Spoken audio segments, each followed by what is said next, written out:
Hello everyone! I had a conversation with a pet parent yesterday and I realized I really needed to make this video so I could have that conversation with everyone. This is important, so please watch the video and pay attention. I would appreciate that a ton. So we have had a lot of dogs showing up recently with inaccurate information on their kennel card related to their food or their medications. This is a really big deal. I have tried to remind people, I've tried to reach out and let people know, hey, please update that. And we still have a lot of dogs showing up with inaccurate information. It did kind of come to a head over the holiday weekend or over the holiday season. I think we had something like 5 or 7 dogs over the course of a couple of days showing up with inaccurate kennel cards. So moving forward, there is a $35 fee that will be charged to anyone who shows up without their kennel card being up to date. Now, there's an email that goes out 3 days before a stay. This email reminds everyone about some of the rules and the policies that we have. Part of the conversation I had with the pet parent yesterday was that she didn't read it because it said, reminder, reservation coming up, and they just kind of thought, okay, cool, yeah, got a reservation coming up, and didn't open it and read what it said. But it is a reminder of some of the policies that include making sure that information's updated, not mixing supplements in with your dog's food, things like that. So I am going to try to see if I can change the subject line on that email or if I can have the reservation system send out a whole separate email. I'm not sure what my options are there, but I did want to let everyone know you should read the emails that we send out because they have relevant information in them. And also you really, really need to make sure that the kennel card is updated. Now, as I explained to the pet parent yesterday, and this is what I really want to explain to everyone, I'm not trying to be petty. I'm not trying to be a jerk or unreasonable. I know some people tell me, yeah, I sent a card in, I wrote their information down. Cool, that doesn't count. That's not acceptable. And the reason for that is that about 6 months ago, I think it was June or July, I think, there was a puppy who died after their boarding stay at a local facility. That obviously kind of hit close to home because it's a local facility. Also, I had actually spoken to the owner of that facility a few years ago, and they seemed cool. They seemed up and up. They seemed like they were, one of the good people out there.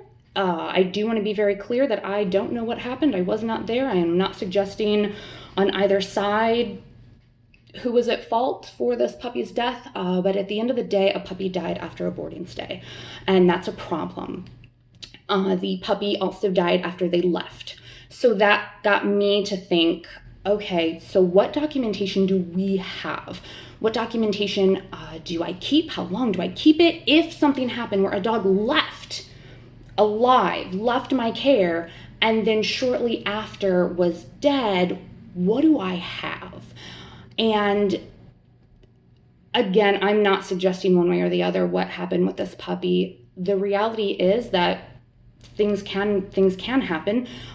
First of all, during a boarding stay, of course, something could have gone on, but even after they left, I don't know if a dog got into mouse poison after they left my facility.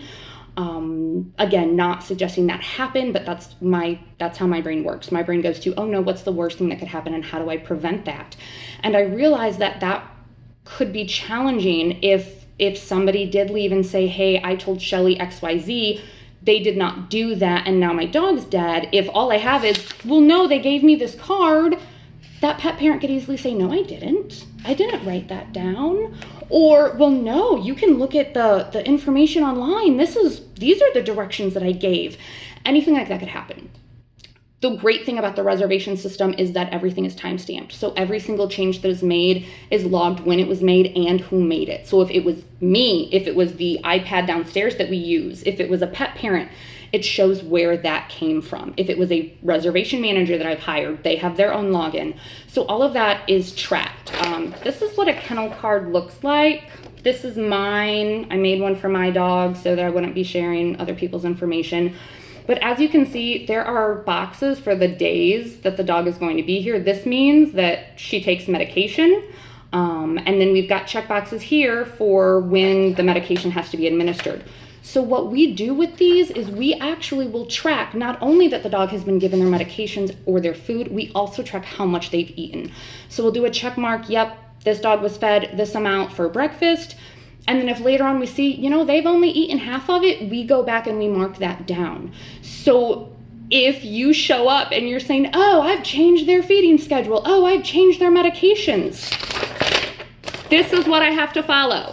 Because if something happens and somebody comes back here and says, hey, this dog died, we need your documentation, and I don't have it because it was something that someone said when they dropped their dog off, or it's just written down, that puts me in a situation. So to make sure that we are providing the best care that we can, to make sure that the dogs are being provided the care that they are used to getting at home, the same foods, the same medications, we have to have that information.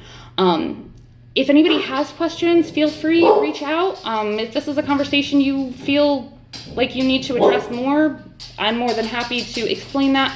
I don't want anybody to think that this is just one more hoop or that I'm trying to make life difficult. In order for me to provide care, I have to know what that care is. And it needs to be on the kennel card. So please read the emails that I send. Again, they're sent for a reason and have relevant information in them. And log in and update your dog's information. Because I don't have any other choice. All right, well, that's everything. Thank you guys. Sorry, this is a 6.5 minute rant. I hope y'all are having a fantastic day, and it's cold right now, so I hope everybody is staying warm, and I'll see you guys soon.